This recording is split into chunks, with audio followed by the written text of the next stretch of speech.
आज लीला के चारों बेटे शादी करके अपनी अपनी दुल्हनों को अपने घर लेकर आते हैं। लेकिन अब क्या होगा जब चारों बहुओं को ये पता चलेगा कि उन चारों का बस एक कमरे का ही ससुराल है, और कैसे वो इस भयंकर गर्मी में अपनी जिंदगी की शुरुआत करेंगे। क्या मोड़ लेने वाली है अब उनकी जिंदगी, आइए हम इस कहानी के जरिए जानते हैं। हाँ जाओ बहू, इस घर में तुम्हारा स्वागत है। लीला की चार बहू घर के अंदर आती हैं। ये तुम्हारा कमरा है। तुम्हारा ससुराल एक ही कमरे का है और तुम्हें इस कमरे में ही रहना है। लीला जैसे ही कमरा खोलती है, उस कमरे में कुछ भी नहीं होता। पूरा कमरा खाली होता है। ये क्या माँ जी, कमरे में तो कुछ भी नहीं है। हाँ माँ जी, हम लोग कहाँ सोएंगे? तुम इतना सारा सामान लेकर आई हो दहेज का, अपने कमरे में रखो। तुम्हारे घर से तुम तीनों का बेड आया है, उसे रखवा देती हूँ कमरे में। लीला अपनी तीन बहू के बेड तो उस कमरे में भिजवा देती है, लेकिन छोटी बहू गरीब परिवार से आई थी। उसके ससुराल से एक तिल्ली भी नहीं आई थी। अरे, यहाँ तो 4 बेड होने चाहिए थे। ये किसका बेड कम है यहाँ? माँ जी, हम अपने मायके से कुछ भी नहीं लेकर आए। ओह अच्छा, चलो कोई बात नहीं। लीला देखती है कि उसकी तीन बहू अच्छे अमीर घर से थी, तो सबसे छोटी बहू गरीब थी। इसी के चलते वो उससे ज्यादा बात भी नहीं करती है। तुम तीनों को अगर कोई भी परेशानी हो तो मुझे बता देना। अब लीला इतना कहकर तो चली जाती है, लेकिन गर्मी इतनी थी कि तीनों अमीर घर की बहू अपने अपने मायके से ससुराल में गर्मी से बचने के लिए कुछ न कुछ साधन लेकर आई थी। किसी के पास पंखा होता है तो किसी के पास टेबल फैन, तो कोई एसी लेकर आई थी। लेकिन वहीं फुलवा के पास अब ना तो बेड था और ना ही बिस्तर, और साथ में गर्मी से बचने के लिए उसके पास कुछ भी नहीं था। गर्मी बहुत है और नीचे तो फर्श और भी ज्यादा गर्म हो रहा है। दीदी, क्या मैं आपके बिस्तर पर सो सकती हूँ? तुम्हारा दिमाग खराब हो गया है क्या? अगर तुम मेरे पास होगी तो मैं मेरे पति के साथ सुहागरात कैसे बनाऊंगी? हाँ दीदी, आपने सही कहा। चलो कोई बात नहीं, मैं नीचे ही बिस्तर कर लेती हूँ। फुलवा जमीन पर बिस्तर कर लेती है। इधर तीनों अमीर बहुएं अपने अपने बेड पर अपने पतियों के साथ आराम से चैन की नींद सो रही होती हैं, तो इधर फुलवा अपने पति के साथ गर्मी में जमीन पर पड़ी होती है। बहुत ज्यादा गर्मी लग रही है, आज गर्मी कुछ ज्यादा ही है ना? आपको गर्मी लग रही है क्या? रुकिए, मैं कुछ करती हूँ। फुलवा कमरे के आसपास देखती है, उसे किताब दिखाई देती है। उस किताब को उठाकर वो उस किताब से ही अपने पति को हवा करने लगती है। हाथ वाला पंखा तो है नहीं, इस किताब से ही हवा हो जाएगी। राहुल सुहागरात मनाने की जगह सो जाता है और इधर फुलवा इसको हवा करते करते जैसे तैसे सो जाती है। अगले दिन जब सवेरा होता है तो फुलवा की तीनों जेठानियां आराम से बेड पर सो रही होती हैं और उठती भी नहीं है। जेठानी जी, आप तीनों अभी तक सो रही हो? आपको उठ जाना चाहिए। आज हमारा ससुराल में पहला दिन है, हमें रसोई की रस्म भी पूरी करनी है। अरे तुम्हें जाकर जो काम करने हैं कर लो, हम यहाँ कोई काम करने नहीं वाले। हाँ हाँ, इतनी गर्मी में हम कोई काम नहीं करने वाले। काव्या, दिव्या, सृष्टि तीनों आराम से सो रही होती हैं और यहाँ फुलवा अपने कमरे से बाहर निकल आती है और घर के काम करना शुरू कर देती है। आज तो बहुत गर्मी है, धूप भी कड़ी निकली है। फुलवा सबसे पहले घर की साफ सफाई करती है। इसके बाद रसोई में जाकर सभी के लिए खाना बनाने लगती है। घर के सारे काम वो अकेले ही करती है। उसको सारे काम करते हुए देखकर लीला कहती है, अरे बहू, तुम अकेले ही काम कर रही हो, बाकी की तीनों बहू कहाँ है? वो तीनों कमरे में सो रही है माँ जी। अभी तक सो रही है? ये कौन सा समय है सोने का? रुको, मैं उन्हें भी जगा कर लाती हूँ। लीला ऐसे कहते हुए उनके कमरे में जाती है, जहाँ तीनों अपने बेड पर आराम से सो रही होती हैं। अरे ये क्या बहू, अभी तक सो रही हो? चलो उठ जाओ, घर में और भी काम है, तुम्हें देखने चाहिए। माँ जी, आप हमें काम करने के लिए क्यों बोल रही हैं? अरे काम करने के लिए इस घर के अंदर फुलवा है तो कुछ अपने मायके से लेकर तो आई नहीं, कम से कम इसी के चलते उससे काम तो करवा लीजिए। हाँ माँ जी, गर्मी बहुत है, आप बाहर जाओगे तो दरवाजा बंद करते हुए जाना। लीला ये सुनने के बाद कुछ कह नहीं पाती और चुपचाप कमरे से बाहर आ जाती है। यहाँ फुलवा ने सभी के लिए खाना बना लिया था। माँ जी, चलिए नाश्ता कर लीजिए। अरे वाह, खाना तो बहुत ही स्वादिष्ट लग रहा है। अच्छा, नाश्ता बन भी गया और घर के काम भी हो गए। फुलवा, तुमने अकेले गर्मी में इतने काम कैसे कर लिए? माँ जी, मुझे घर के काम करने की आदत है, बस इसलिए। ऐसे ही अब घर के सारे काम फुलवा करती है और तीनों अमीर बहू अपने कमरे में बेड पर आराम करती हैं। देखते ही देखते कुछ समय बीतने लगता है और अब गर्मी और भी ज्यादा बढ़ने लगती है। पूरी पूरी रात फुलवा को नींद भी नहीं आती। गर्मी इतनी हो रही है कि नींद आती ही नहीं। आजकल काम ठीक से नहीं चल रहा है। जब मेरे पास पैसे इकट्ठे हो जाएंगे तो मैं कोशिश करूंगा कि हमारा एक अलग से कमरा हो, जिसमें हम आराम से कम अपने सुहाग रात तो मना सकें। कोई बात नहीं, चलो आराम से सो जाओ, मैं आपको हवा कर देती हूँ। कल आपको नौकरी पर भी जाना होगा। फुलवा के तीनों जेठानी आराम से अपने बेड पर सो रही होती हैं। वो आधी रात तक अपने पति को हवा करती रहती है और उसे अपने ससुराल में आकर बहुत सी परेशानियों का सामना करना पड़ता है। यहाँ तक कि घर में जो दहेज का फ्रिज था उसमें से भी उसे ठंडा पानी नहीं मिलता। माँ जी, मैंने इसमें ठंडा पानी लगाया था, अब इसके अंदर ठंडा पानी नहीं है। कहाँ चला गया सारा पानी? मुझे नहीं पता बहू। वैसे भी ये फ्रिज जो अपने दहेज में लेकर आया है वही इसे अच्छे से इस्तेमाल करता है। बाकी घर में कोई इस फ्रिज को हाथ भी नहीं लगाता। ये फ्रिज मैं अपने दहेज में लेकर आई थी और तुमने इसमें पानी लगाया था तो मैंने पी लिया। अपने लिए और पानी लगा लो। दिव्या ऐसा कहकर चली जाती है। फुलवा को दिव्या की बात बुरी लगती है, लेकिन फिर भी वो नजरअंदाज कर देती है। राहुल जी, अगर हो सके तो एक मिट्टी का मटका ले आना।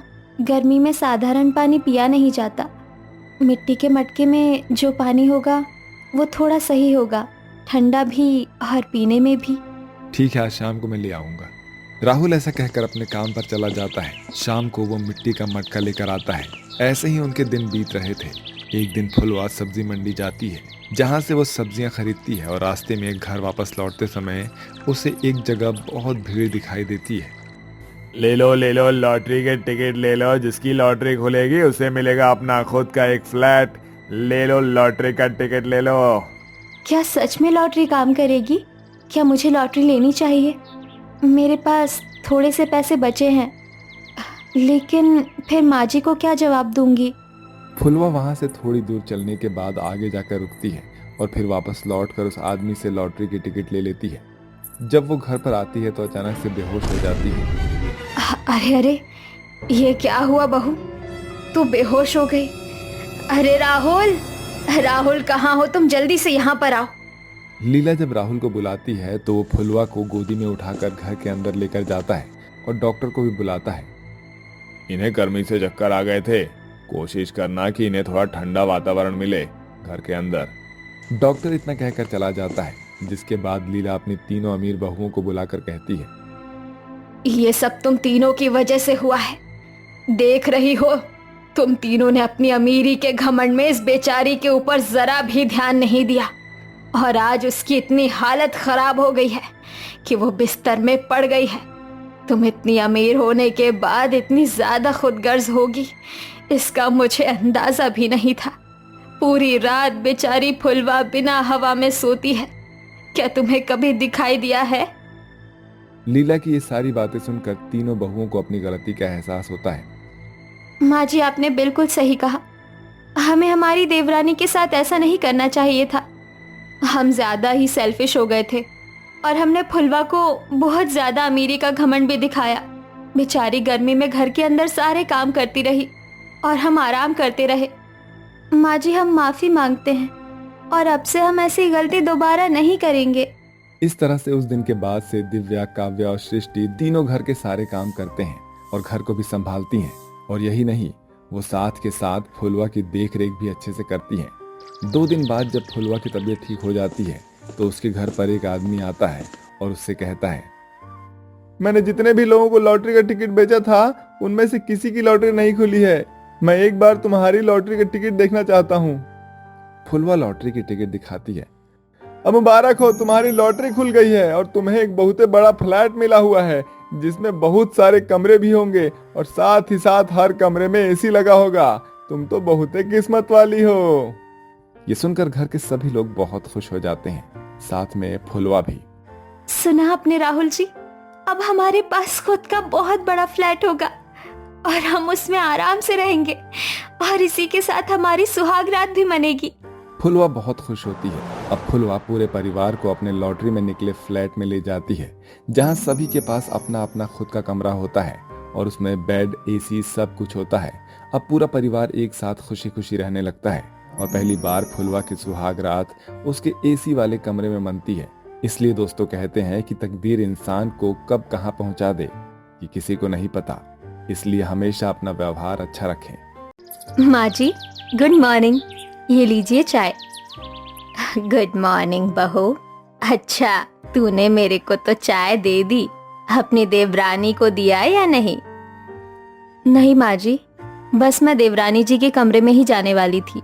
मैंने सोचा पहले आपको चाय दे दूं, फिर उन्हें भी देने चली जाऊंगी।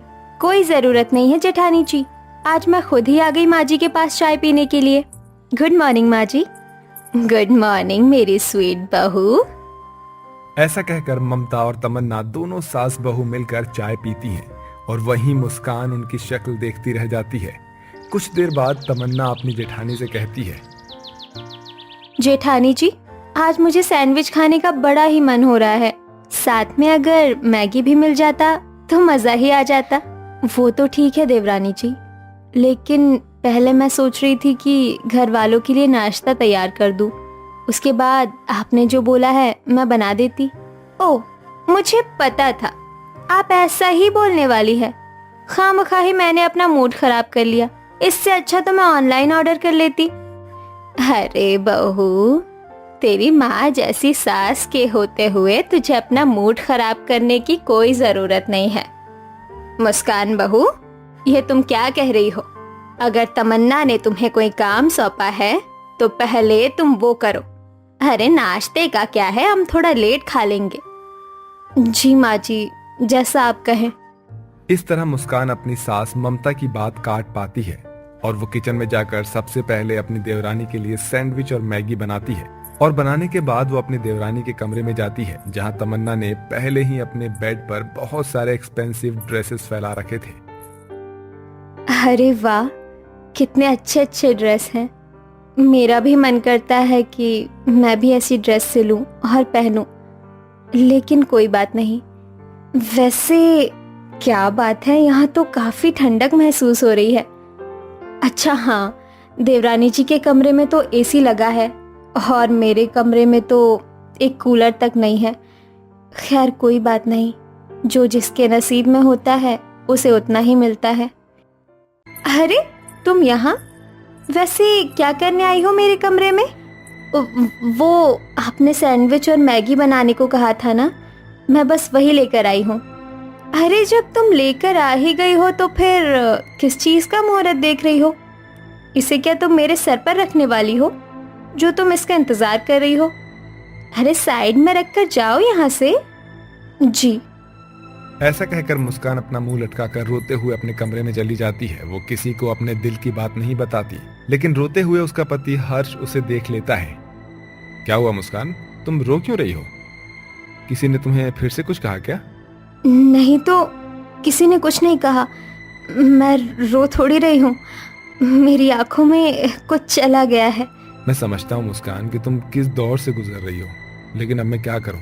मैं इतना ज्यादा नहीं कमाता कि अपने छोटे भाई से मुकाबला कर सकूं। इसी वजह से तुम्हें घर में दब कर रहना पड़ रहा है। नहीं नहीं, ऐसी कोई बात नहीं है। और रही बात दबने की, तो परिवार में कैसा दबना और कैसा सुनना, छोटी मोटी नोकझोंक तो अक्सर होती रहती है।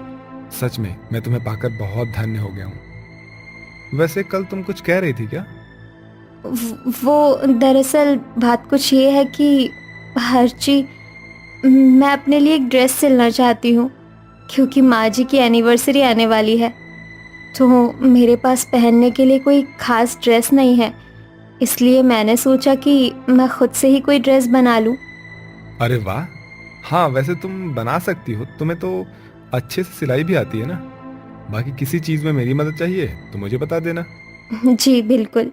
दरअसल ये कहानी है ममता निवास की, जहां घर की मुखिया ममता है और उसके दो बेटे आलोक और हर्ष हैं। बड़ा बेटा हर्ष कुछ खास नहीं कमाता, जिसके कारण से उसकी शादी एक गरीब लड़की मुस्कान से हो जाती है। और वहीं आलोक एक एमएनसी कंपनी का टीम लीडर होता है, जिसके कारण से उसकी शादी एक अमीर घर की लड़की तमन्ना से होती है। तमन्ना काफी अमीर थी, जिस वजह से उसमें घमंड भी कूट कूट कर भरा था।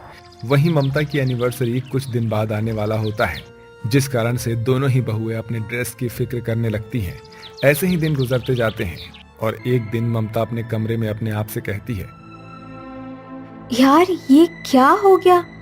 मुझे शाम को किटी पार्टी में जाना था और ये मेरी ड्रेस चूहे ने कुतर दी है। अब मैं कैसे शाम को पार्टी में जाऊंगी? ऐसे तो मेरी नाक कट जाएगी। अब मैं क्या करूं यार? इतनी जल्दी तो मुझे कोई ड्रेस भी पसंद नहीं आने वाली। अभी ममता इतना अपने आप से कहती ही है कि तभी उसकी दोनों बहुएं उसके कमरे में आ जाती हैं। क्या हुआ माँ जी? आप इतनी परेशान क्यों दिखाई दे रही हैं? ये देख क्या हाल बना दिया है चूहों ने मेरी ड्रेस का। और आज ही मुझे शाम को किटी पार्टी में जाना था। अच्छा ये बात है।